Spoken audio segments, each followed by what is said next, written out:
பிரியா அவர்களே, சட்டமன்ற உறுப்பினர்கள் மோகன் அவர்களே, தாயகம் கவி அவர்களே, வெற்றியழகன் அவர்களே, ஜோசப் சாமுவேல் அவர்களே, கூடுதல் தலைமைச் செயலாளர் திரு மணிவாசன் ஐஏஎஸ் அவர்களே, ஆணையர் திரு ஸ்ரீதர் ஐஏஎஸ் அவர்களே, மாநகராட்சியினுடைய ஆணையர் திரு குமரகுருபரன் அவர்களே, இங்கு எனக்கு முன்னால் சிறப்பாக உரையாற்ற வந்திருக்கக்கூடிய கோவை குமரகுரு கல்வி நிறுவனங்களுடைய தலைவர் பெருமதிப்பிற்குரிய கிருஷ்ணராஜ் வானவராய் அவர்களே,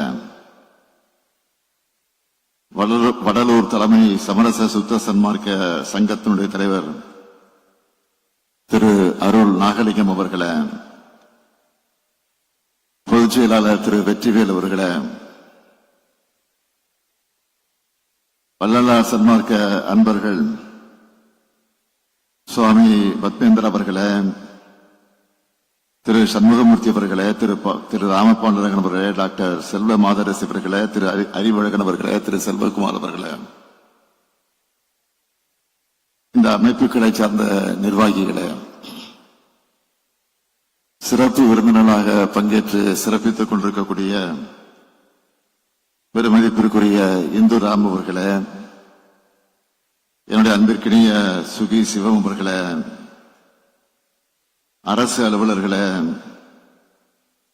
நிலைக்குழு தலைவர் திரு சிற்றரசு உள்ளிட்ட உள்ளாட்சி அமைப்பினுடைய பிரதிநிதிகளே, பத்திரிகை மற்றும் ஊடகத்துறை சார்ந்த நண்பர்களே, உங்கள் அனைவருக்கும் என்னுடைய அன்பான வணக்கம். பெருமமிகு சென்னைன்னு வள்ளலார் போற்றிய சென்னையில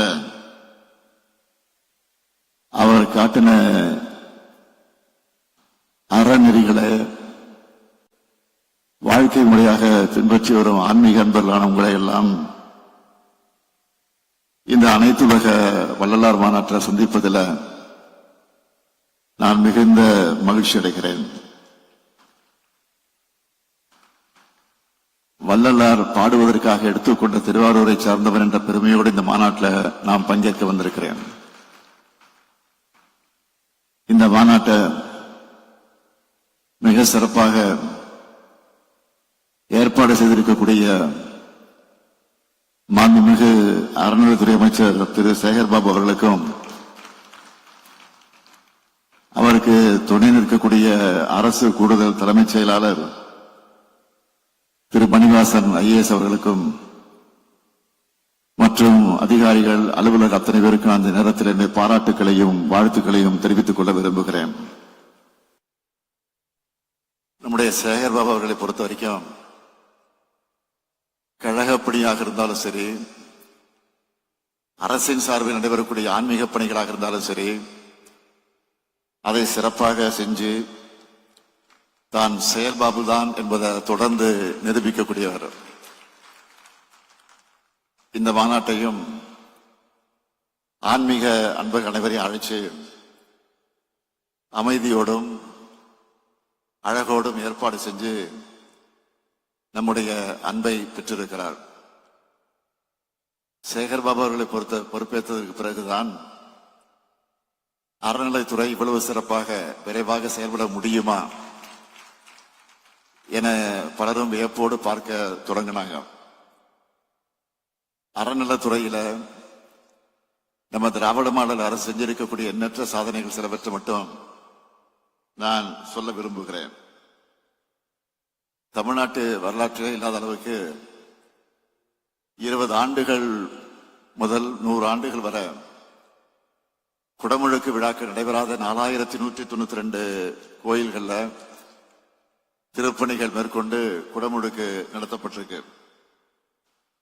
1000 ஆண்டுகள் பழமையான திருக்கோயில்களை புனரமைச்சு பாதுகாத்திடக்கூடிய வகையில அரசு நிதி 425 கோடி ரூபாய், திருக்கோயில் நிதி, உபயதாரர் நிதி, பொதுநல நிதி என மொத்தம் 560 கோடி ரூபாய் மதிப்பீட்டில் 352 திருக்கோயில்களை திருப்பணிக்கு எடுத்துக்கிட்டு இதுவரை 87 திருக்கோயிலை குடமுழுக்கு செஞ்சு முடிச்சிருக்கிறோம்.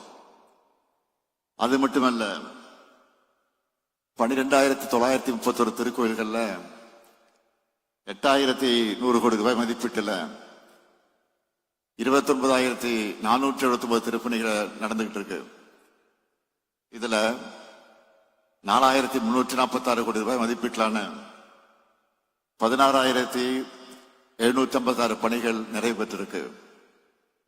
மேலும் உபயதார நிதி மூலமாக 2,000 கோடி ரூபாய் மதிப்பீட்டிலான 12,220 திருப்பணிகள் நடந்துட்டு இருக்கு.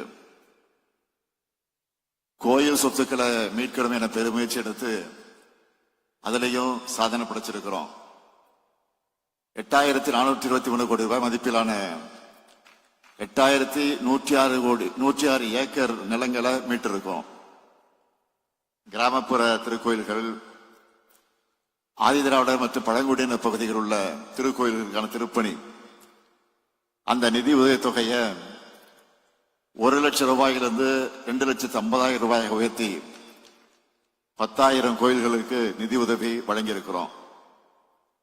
கோயில்கள்ல திருப்பணியோடு அறப்பணிகளையும் செய்யணும் என்று முடிவு செஞ்சு 19 திருக்கோயில்கள்ல முதலுதவி மருத்துவமனைகள் அமைச்சிருக்கிறோம்.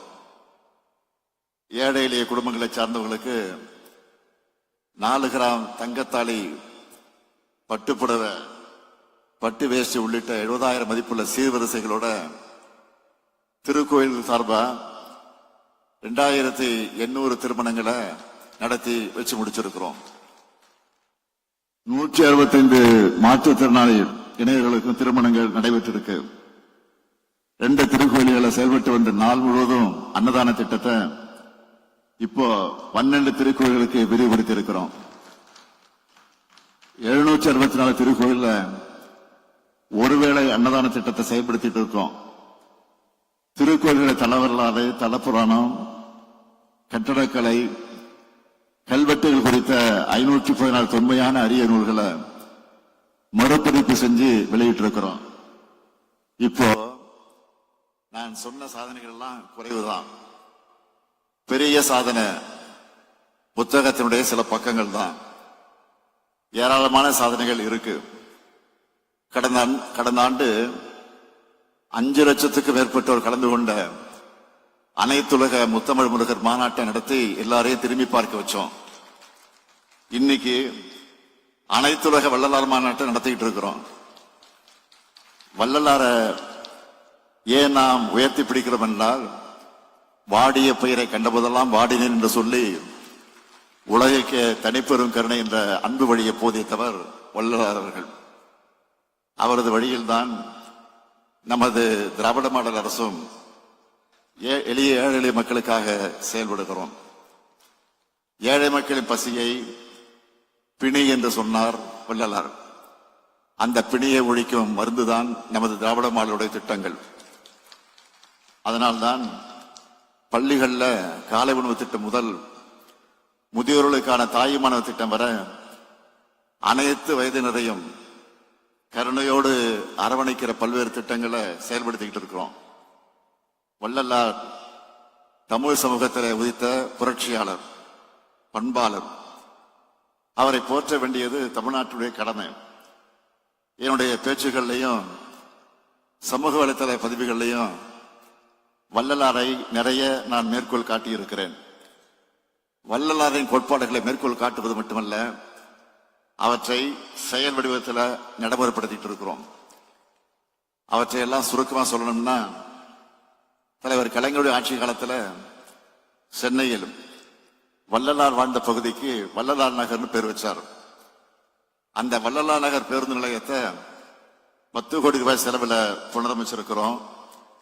மதிப்பிற்குரிய கிருஷ்ணராஜ வானவராயர் சொன்னாரு, நம்முடைய திராவிட மாடல் ஆட்சி பொறுப்பேற்றதும் வள்ளலார் பிறந்த நாள தனி பெருங்கருணை நாளாக அறிவிச்சோம். வள்ளலாரின் 200வது பிறந்த நாள், தர்மசாலை நிறுவப்பட்ட 156வது ஆண்டு தொடக்கம், ஜோதி தரிசனம் காட்டுவித்த 152வது ஆண்டு ஆகியவற்றை இணைச்சு 2022 அக்டோபர்ல இருந்து 2021 அக்டோபர் வரை தொடர்ச்சியா ஓராண்டு காலம் 30 விழாக்களை கொண்டாடணும். அது மட்டுமல்ல, வள்ளலார் 200 என்ற பேர்ல லட்சணை, அஞ்சல் உரை, சிறப்பு மலர் வெளியிட்டு அன்னதானம், மாணவர்களுக்கு இலக்கிய போட்டிகள்னு பல்வேறு நிகழ்ச்சிகளை நடத்தணும். வள்ளலார் வாழ்ந்த மருதூர் இல்லத்தை புனரமைச்சோம். தைப்பூசத்தை முன்னிட்டு வடலூர் வள்ளலார் தெய்வ நிலையத்தை 3 நாட்கள் அங்கு அன்னதானம் வழங்கப்பட்டுச்சு. இன்றைக்கு திருவொற்றியூர் நெடுஞ்சாலைக்கு வள்ளலார் நெடுஞ்சாலைன்னு பேர் சுட்டி திறந்து வச்சிருக்கிறோம். இந்த சாதனைகளுடைய தொடர்ச்சியாகத்தான் வள்ளலார் பற்றாளரின் கோரிக்கையின் அடிப்படையில் அவருடைய உயரிய கருத்துக்களை, வாழ்க்கை நெறிகளை உலகெங்கும் போற்றின நோக்கத்தோடு இன்று அனைத்துலக வள்ளலார் மாநாடு நடத்தப்படுது. இந்த மாநாட்டுக்கு வந்துட்டு புதிய அறிவிப்புகளை வெளியிடாம போனா சேகர்பாபுக்கு நிம்மதி இருக்காது, எனக்கும் திருப்தி இருக்காது. அதனால 7 அறிவிப்புகளை நான் வெளியிட விரும்புகிறேன். முதல் அறிவிப்பு, இந்த அனைத்துலக வள்ளலார் மாநாடு நடைபெற்றதை குறிக்கக்கூடிய விதமா இந்த பள்ளி வளாகத்தில் நினைவு தூண் அமைக்கப்படும். 2வது அறிவிப்பு, வடலூர்ல சன்மார்க்க பயிற்சி பள்ளி ஏற்படுத்தப்படும். அந்த பள்ளியில திருவருட்பா இசைப்பயிற்சியும் அளிக்கப்படும். 3வது அறிவிப்பு, வடலூர்ல வள்ளலார் பெயரில் மூலிகை தோட்டம் அமைக்கப்படும். 4வது அறிவிப்பு, ஸ்பிரிச்சுவல் ஆல்கெமி என்ற வள்ளலார் புத்தகம் அறநிலைத்துறை பதிப்பகத்தின் மூலமாக வெளியிடப்படும். 5வது அறிவிப்பு, வள்ளலார் பிறந்த நாளை ஒட்டி ஆண்டுதோறும் 3 நாட்கள் விழா நடத்தப்படும். 6வது அறிவிப்பு, மேட்டுக்குப்பம், மருதூர், கருங்குழி ஆகிய இடங்கள்ல வள்ளலார் அன்னதான கூடங்கள் திறக்கப்படும். 7வது அறிவிப்பு, கடலூர் மாவட்ட ஆட்சியர் அலுவலகத்துக்கு அருகில அமைந்து வரக்கூடிய பூங்காவுக்கு வள்ளலார் பூங்கா என பெயர் சூட்டப்படும். இந்த மகிழ்ச்சி தானே உங்களுக்கு? அதேபோல் இங்க மதிப்பிற்குரிய நம்முடைய கிருஷ்ணராய வானவராயர் அவர் சொன்ன கோரிக்கைகள் உண்டு. தலைநகர் சென்னையில வள்ளலார் ஆய்வு மையம் அமைக்கப்படும் என்பது. அந்த ஆய்வு மையம் இந்து சமய அறநிலையத்துறை அலுவலகத்துக்கு வளாகத்தில் வைக்கப்படும். மற்ற கோரிக்கைகளும் நிச்சயம் கருத்தில் கொள்ளப்படும். ஏன் அதை கருத்தில் கொள்ளப்படும் என்பது அவருக்கும் தெரியும், உங்களுக்கும் புரியும். எனவே இந்த மாநாட்டு மூலமாக வள்ளலாரை பற்றி இளைய தலைமுறைக்கு சுருக்கமாக அறிமுகப்படுத்தணும்னா, அன்பின் வழியாக சமத்துவத்தை, உயிர்கள் மீதான கருணைய தமிழ் சமூகத்தின் வழியா இந்த உலகத்துக்கு எடுத்துரைத்த பேரன்பின் வடிவம்தான் வள்ளலார் அவர்கள். சாதியில, மதங்களில, சமய நெறிகளில, சாத்திர சந்தடிகளில, கோத்திர சண்டையில, ஆதியில அபிமானத்தை அலைகின்ற உலகில் அலைந்து அலைந்து வீணே நீர் அழிதல் அழகல்லவேன்னு சொல்லி அறிவு நெறியை பரப்பியவர் வள்ளலார் அவர்கள். இந்த சமூகத்தில் இறுகி போயிருந்த பழமைவாதிகளையும் மூடத்தனங்களையும் சாடியவர் அவர். சாதி சமய வேறுபாடுகளால் சமூகத்தை கட்டமைக்க வேண்டும் என்ற அவருடைய பெருங்கனவைத்தான் திராவிட இயக்கத்துடைய உயிர்மிச்சான கொள்கை. அதனால்தான் திராவிட இயக்கம் உருவானதிலிருந்து தொடர்ந்து வள்ளலாரை உயர்த்தி பிடிச்சிட்டு இருக்கிறோம். ஆமாம், திருமுறை பாடல்களை தொகுத்து ராமலிங்கர் பாடல் திரட்டு என்ற நூலை 1940 வெளியிட்டவர் தந்தை பெரியார்.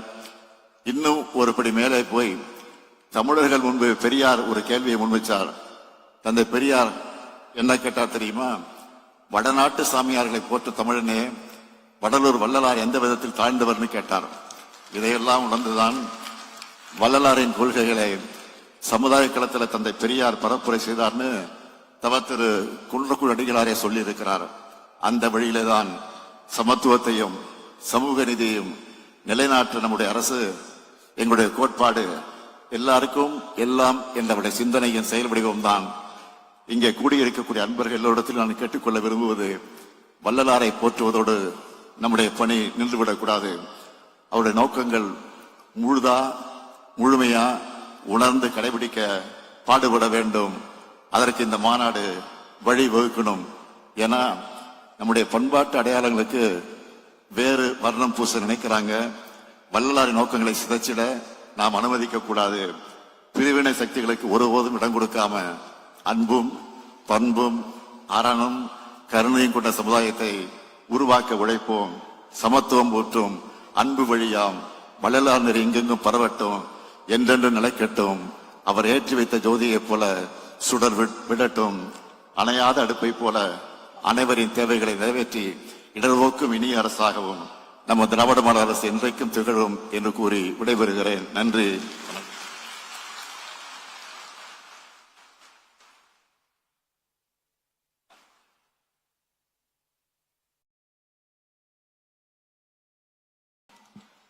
வள்ளலார் வழியிலே வான்வை நடை போடும் நம்முடைய வணக்கத்திற்குரிய முதலமைச்சர் ஐயா அவர்களுக்கு அரங்கம் நிறைந்த கரகோஷம் எழுப்பி நன்றி தெரிவித்துக் கொள்ளலாம். காரணம், பல முறை கேட்டாலே பலரிடத்திலே கிடைக்காது. ஆனால் கேட்காமலேயே கொடுக்கிற மனத்திற்கு 7 அறிவிப்புகள், கேட்டதற்கு ஒரு அறிவிப்பு என்று 8ஆன முத்தான அறிவிப்புகளை தந்திருக்கிற மாண்பு முதலமைச்சர் ஐயா அவர்களுக்கு கரகோஷம் எழுப்பி நாம் நன்றி தெரிவிக்க கடமைப்பட்டிருக்கிறோம். ஓய்வறியா உழைப்பாளியாக உழைத்துக் கொண்டிருக்கிற அமைச்சர் ஐயா அவர்கள் தற்போது நமக்கு மேடையில் இருக்கக்கூடிய பெரியவர்களுக்கு மரியாதை